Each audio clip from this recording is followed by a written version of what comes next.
Merci pour votre confiance et fidélité à la chaîne mère. Il est 9h à Bamako, la même heure à Ouagadougou et à Abidjan.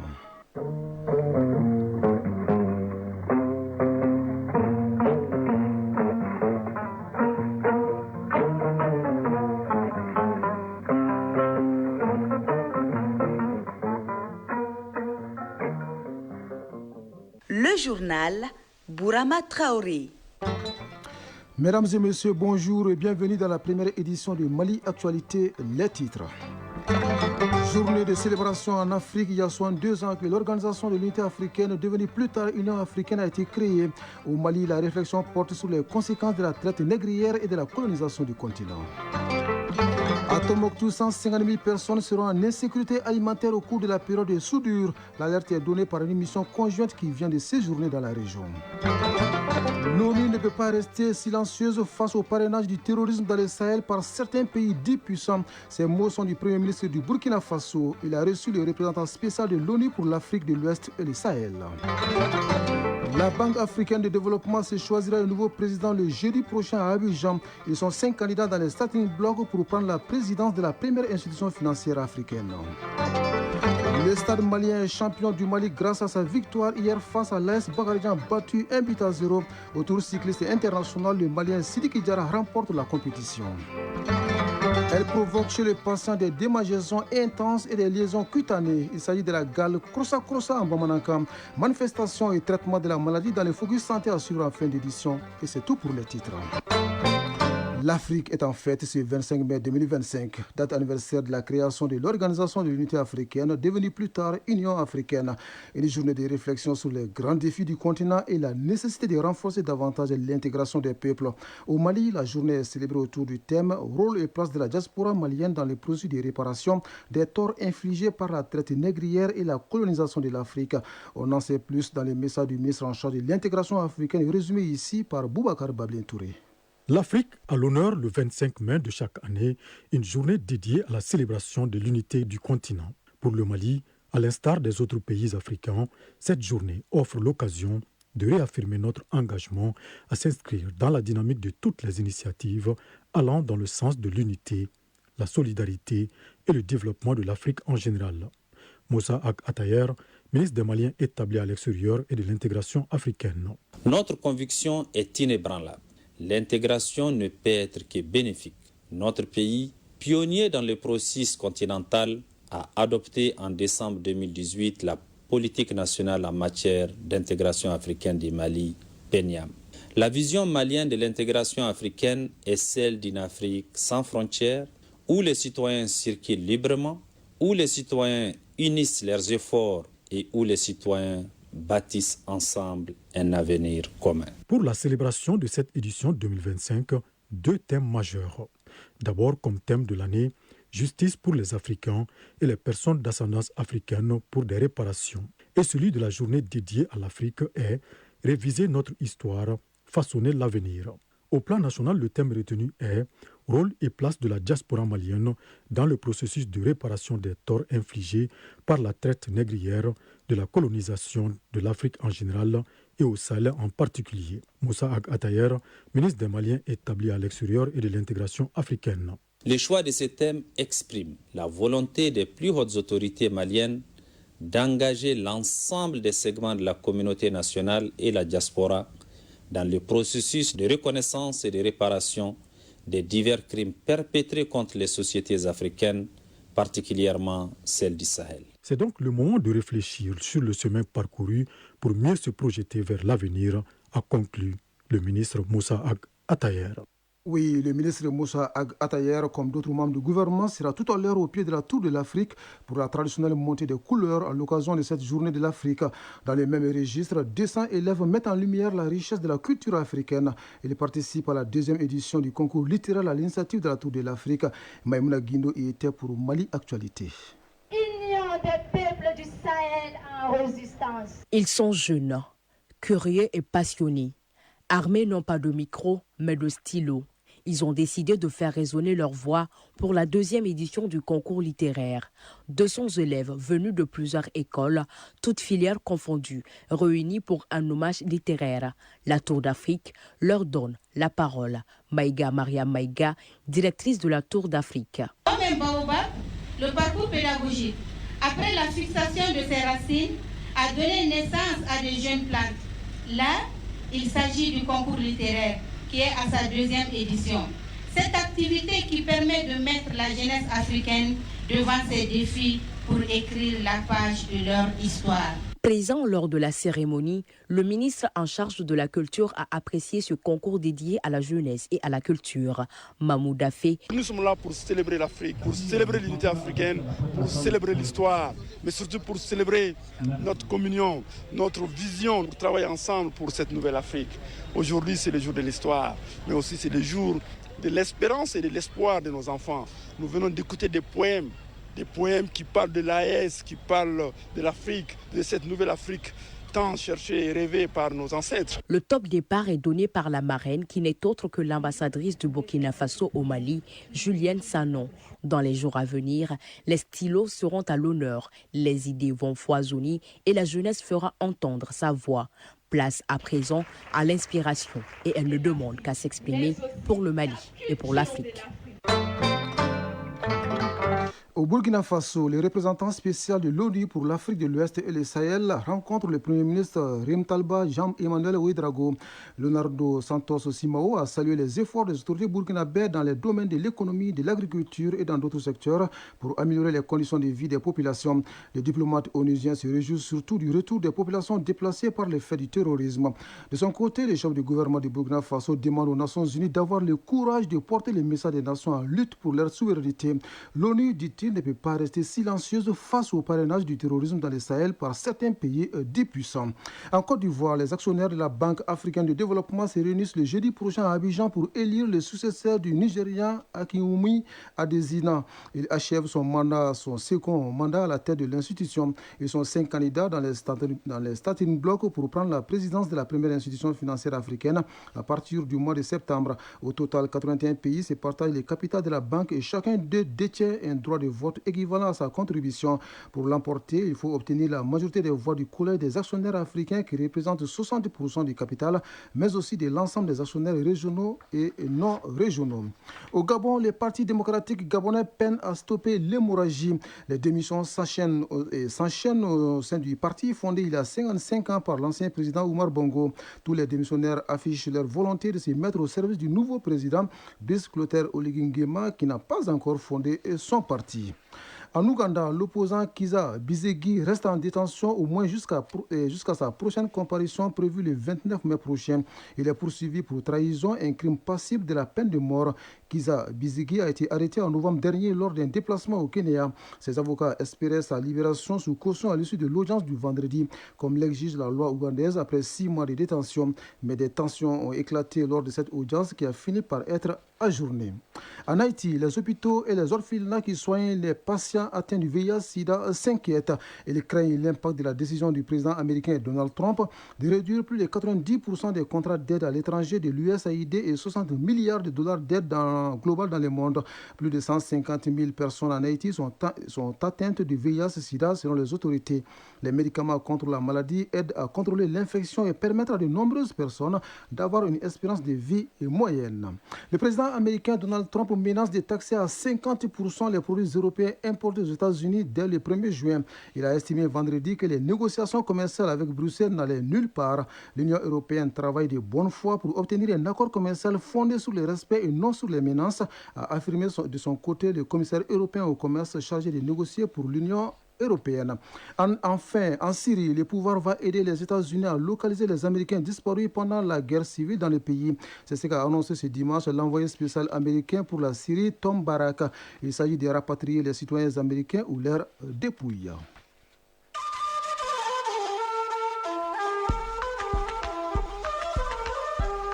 AES, actualité.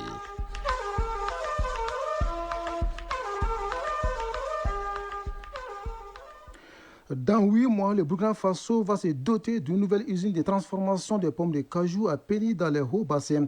Coût de l'infrastructure, plus de 6 milliards de francs CFA pour une capacité de transformation de 5 000 tonnes de pommes de cajou.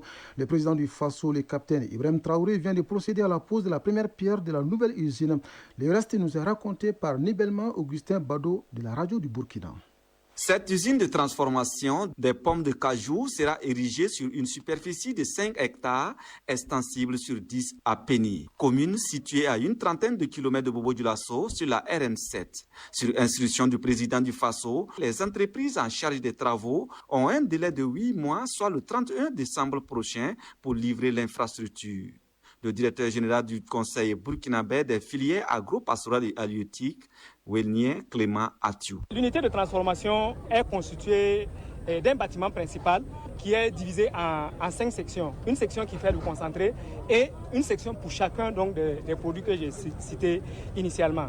Mais l'unité ne pouvant pas être isolée comme ça, il y a un certain nombre donc, d'infrastructures qui sont autour donc, de l'unité. Une infirmerie, notamment la pouponnière, parce que nous savons qu'il y aura des femmes qui vont travailler à l'intérieur pour qu'ils puissent avoir donc, leurs enfants à côté. Mais un restaurant qui va permettre également au personnel de se restaurer sur le site de l'unité et de ne pas perdre du temps donc, en allant loin pour chercher à manger. D'un coût de plus de 6 milliards de francs CFA, l'usine a une capacité de transformation de 5 000 tonnes de pommes de cajou par an. Wélnien Clément Atiou. L'ambition donc c'est de transformer annuellement 5 000 tonnes de pommes de cajou en différents produits. Dans un premier temps en concentré. Le concentré va permettre donc d'être transformé, va plus tard être transformé en d'autres produits qui sont le jus, le vin, le vinaigre et l'alcool éthylique. La réalisation de cette usine à Péni s'inscrit dans la dynamique de l'industrialisation et de la souveraineté économique du Burkina Faso. Elle prévoit la création de 112 emplois directs et 1050 indirects selon le directeur général de la filière agro-pastorale et halieutique. D'une nouvelle usine attendue au Burkina Faso, de la mise en garde au Niger pour toute spéculation liée à l'approvisionnement et à la vente du ciment. Le ministre en charge du commerce rencontre les acteurs de la chaîne pour passer le message des autorités de la transition pour qui les mesures prises par l'État nigérien doivent être respectées à la lettre. Les échanges sont suivis par Issoufi Al-Badja de la Voix du Sahel. Cette rencontre entre le ministre du Commerce et de l'Industrie et les acteurs de la chaîne de production, d'approvisionnement et de vente du ciment 32.5 a pour objectif principal le respect strict des mesures prises par l'État dans la vente du ciment en cette veille de saison pluvieuse. Ainsi, dans son intervention, Abdoulaye Seydou, ministre du Commerce et de l'Industrie, a expliqué quelques difficultés liées au non-respect de ces mesures et les perspectives mises en place par l'État face à cet état de fait, fixant les prix de vente du ciment 32.5 dans chaque région. Depuis la prise de cette mesure-là, il faut le dire, il y a un certain nombre de difficultés qui sont rencontrées dans l'effectivité ou dans l'application de cette mesure, que ce soit par rapport au transport, que là également, pour supporter cela, l'État a fixé les prix en se basant sur la réduction du prix des hydrocarbures qu'il a eu à faire. Le ministre du Commerce et de l'Industrie a également interpellé l'ensemble des acteurs sur la nécessité du respect des mesures prises. Nous ne le souhaitons pas, mais si cela est nécessaire, nous allons respecter et faire appliquer sans aucune faiblesse la loi. Et ça, c'est une instruction des plus hautes autorités. L'État ne peut pas renoncer à des avantages, à des droits fiscaux, des exonérations qui sont accordées et un certain nombre de taxes et que les gens s'organisent pour priver l'État de ces ressources-là et qu'eux, ils se rétribuent ça à travers la chaîne de corruption ou bien de détournement qui est fait autour de ça. Cela est inadmissible dans le contexte de la refondation. Enfin, il est à rappeler que l'initiative Tout Nigérien, une maison, un toit fait partie des préoccupations majeures de nos plus hautes autorités au bénéfice de nos populations. Et c'est dans ce sens que l'État a fixé un prix plafond de la tonne de ciment 32.5 par région. Région de Niamey, 55 000 francs CFA, Dosso, 54 000 francs CFA, Tawa, 49 000 francs CFA, Maradi, 55 000 francs CFA, Zender, 57 000 francs CFA, Difa, 59 000 francs CFA, Agadez, 59 000 francs CFA et enfin Tillabéri, 57 000 francs CFA. C'est une annonce qui inquiète. À Tombouctou, 150 000 personnes seront en insécurité alimentaire au cours de la période de soudure, c'est-à-dire de juin à août 2025. C'est ce qui ressort d'une mission conjointe d'évaluation du commissariat à la sécurité alimentaire et du programme alimentaire mondial dans la région. Face à cette situation, le gouvernement entend fournir une assistance alimentaire d'urgence et nutritionnelle aux ménages les plus vulnérables. Des témoignages de notre correspondant sur place, Idrissa Goulou Sissoko. Cette mission conjointe commissariat à la sécurité alimentaire et PAM avait pour objectif le suivi de la mise en œuvre du plan national de réponse à l'insécurité alimentaire et nutritionnelle. Il s'agit de bâtir une stratégie concertée en vue d'aider à atténuer les souffrances des couches vulnérables en région de Tombouctou. Une rencontre avec les autorités régionales aura permis d'harmoniser la mise en œuvre de la distribution alimentaire gratuite. Redouane Ag Mohamed Ali, commissaire à la sécurité alimentaire. Les résultats de l'exercice du cadre harmonisé de novembre 2024 projettent qu'environ 150 705 personnes de la région de Tombouctou seront en insécurité alimentaire, c'est-à-dire classifiées en phase 3 A+, au cours de la période de soudure de juin à août 2025. En outre, la situation nutritionnelle reste préoccupante dans la région avec une prévalence de malnutrition aiguë globale de 12%, plaçant la région en phase 3. Afin de répondre de manière efficace à cette situation, le gouvernement prévoit, à travers le plan national de réponse 2025, de fournir une assistance alimentaire d'urgence et nutritionnelle aux ménages les plus vulnérables et soutenir les efforts de résilience des communautés ciblées. Le programme alimentaire mondial sera aux côtés des autorités nationales pour soutenir les populations vulnérables affectées par la crise alimentaire. Jean-Carlo Siri, représentant du PAM. Nous nous attelons à faire de notre mieux pour diminuer cette vulnérabilité. À ce stade, pour la région de Tombouctou et de Toadéni, nous sommes à 24 000 personnes assistées. Nous ambitionnons d'en assister 34 000. Au CESCOM de Belafarandi, les femmes enceintes et allaitantes bénéficient de bons d'achat. 249 ménages et 213 enfants reçoivent du petit mil, de l'huile et de bons d'achat dans le cadre de la lutte contre la malnutrition. Tombouctou, Idrissa Goulou Sissoko, Maouloud Tandina pour l'ORTM.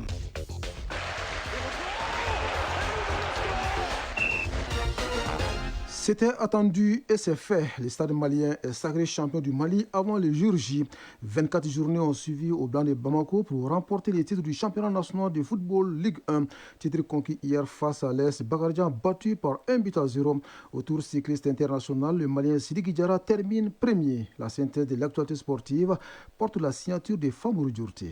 L'histoire retiendra que le Stade malien de Bamako est le premier club champion de la première édition de la Ligue 1 professionnelle de football du Mali. En effet, les Blancs de Bamako sont sacrés champions du Mali pour la saison 2024-2025. Le club de Sotiba a scellé ce sacre ce samedi au Stade Mamadou Konaté en battant l'AS Bakardian de Baraouli par 1-0. L'unique réalisation est l'œuvre de Moussa Diallo alias Moterni à la 77e minute de jeu. Avec 56 points plus 34 et un goal average particulier favorable, à 2 journées de la fin, les Blancs de Bamako détrônent les Rouges du Djoulouba AC au sommet de l'élite du football national. Le Djoulouba AC, dauphin du Stade malien de Bamako en haut du classement avec 47 points plus 26, joue sa 24e journée ce dimanche contre l'AS Real de Bamako qui occupe la 5e place du classement avec 34 unités. Le coup d'envoi est prévu à 16h30 GMT au Stade Mamadou Konaté. Après ce match, Binga FC, 8e avec 28 points, affronte l'USFAS 3e avec 38 points. Hier samedi, l'association sportive de Korofina et les Étoiles du Mandé se sont neutralisées un but partout. L'Union sportive de Bougouni a battu 11 créateurs, 1-0. La 24e journée s'achève demain lundi avec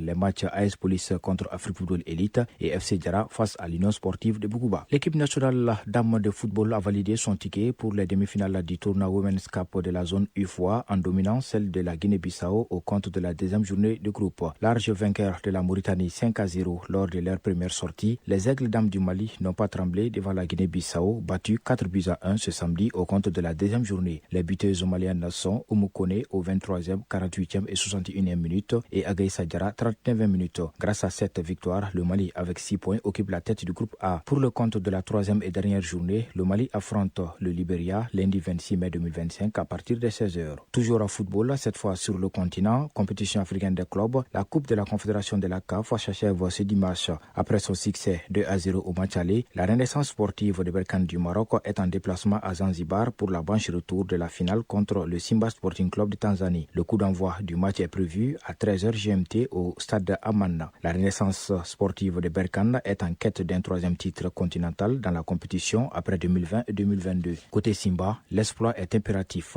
Les Lions visent leur premier titre dans la compétition. Pour cela, ils doivent gagner par au moins 3 buts d'écart pour s'imposer sur l'ensemble des matchs et par ricochet toucher le Graal sans passer par les prolongations ou les tirs au but. La rencontre sera dirigée par l'arbitre international mauritanien Dan Beda. En Ligue des champions de la CAF, tout va se jouer au match retour en Égypte le 1er juin prochain. Au match aller de la finale, la Mamelodi Sundowns d'Afrique du Sud et Pyramide FC d'Égypte se sont neutralisés 1-1 au stade Loftus-Versfeld ce samedi 24 mai 2025. Les Sud-Africains pensaient tenir une victoire après l'ouverture du score à la 54e minute par Lucas Ribeiro Costa, mais Pyramide est parvenu à égaliser au bout du temps additionnel grâce à la réalisation de Walid El Karti à la 90e minute plus 4. Les deux formations se donnent rendez-vous le dimanche 1er juin à 17h GMT en Égypte au stade du 30 juin pour la deuxième manche de cette finale inédite. Le 30e tour cycliste international du Togo s'est achevé ce samedi 24 mai 2025 avec la victoire du Malien Sidiki Diarra. La dernière étape courue dans les rues de la capitale, Lomé, ce samedi a été remportée par le Burkinabé Ilboudo Soumaïla. Il devance le Français Amadouri Julien, arrivé 2e, et le Malien Djandouba Diallo, 3e. Cette 30e édition du Tour cycliste international du Togo a été maîtrisée de bout en bout par le Mali qui s'impose au classement général avec les 2 premières places. Sidiki Diarra a été le plus solide avec un succès qui couronne les efforts de ses coéquipiers. Il devance son coéquipier Tchemogo Djamoutene. Le Burkinabé Saturnin Yameogo vient sur la 3e marche du podium. Le Mali termine 2e au classement général par équipe avec 3 coureurs dans le top 10. Et après la chute de Yaya Diallo vendredi lors de l'avant-dernière étape du Tour et son abandon de la compétition, le ministre en charge des sports, Abdul Kassim Ibrahim Fomba, a appelé le capitaine des Aigles du Mali pour lui adresser ses encouragements. Un geste fort et responsable de la part du patron du sport malien. Notons aussi que c'est la 2e fois de suite que le Mali remporte le maillot jaune du Tour cycliste international du Togo, une preuve de régularité de la sélection cycliste malienne sur la scène internationale.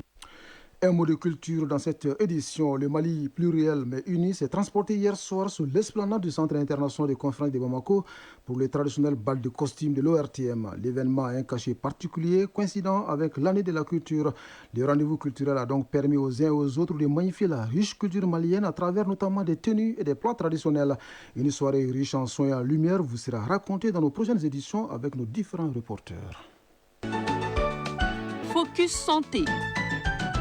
Dans sa forme habituelle, elle se propage par contact humain direct et prolongé. La gale, sujet du Focus Santé de ce dimanche, est une maladie de peau contagieuse et causée par un parasite. Parasite qui peut séjourner pendant 2 à 3 semaines dans le corps avant de manifester les premiers signes, notamment des démangeaisons intenses et des liaisons cutanées. Pour vous aider à mieux comprendre la gale, ses manifestations et son traitement, Koumba Sissé est allé à la rencontre d'un spécialiste. Explication. Enfants, adultes, tout le monde est concerné par la gale. Cette infection cutanée, communément appelée en bamana, kurosa, est très contagieuse. Elle est due à un parasite. Quand la gale apparaît, elle peut couvrir tout le corps à part le visage. Ses premiers signes commencent par de fortes démangeaisons, surtout pendant la nuit. Lamissa Sissé, dermatologue. Lorsqu'on entre en contact avec ce parasite, il faut 2 à 3 semaines pour manifester les premiers signes. Et ce signe, c'est les démangeaisons. Et ces démangeaisons vont toucher des zones particulières de la peau, qui sont entre les doigts, au niveau des coudes, au niveau des genoux, au niveau des cuisses, au niveau des fesses, au niveau des organes génitaux externes et au niveau de la paume des mains et de la plante des pieds chez les nourrissons, les bébés. Ce n'est pas une maladie des pays pauvres ou des pays riches. La gale sévit dans tous les pays et on peut l'attraper dans plusieurs contextes, dans les transports, au cours des événements et même dans les hôpitaux. Chaque fois qu'il y a une promiscuité, un rapprochement entre quelqu'un qui a la gale, quand on est proche, on peut avoir la maladie. Le traitement de la gale ne concerne pas uniquement la personne infectée. En principe, toutes les personnes qui sont en contact avec le patient, même s'il n'y a pas de signes d'infection, doivent également se faire traiter car le parasite se propage très vite. Lamissa Sissé. Le traitement, il est à base, on peut donner des comprimés lorsqu'il y a beaucoup de cas familiaux, ou on peut donner également une solution externe qu'on applique sur toute la peau. Lorsqu'on utilise les médicaments en application externe, c'est une seule application. On demande d'appliquer le produit et de rester 24 heures avec le produit sans se laver. c'est suffisant pour traiter la gale.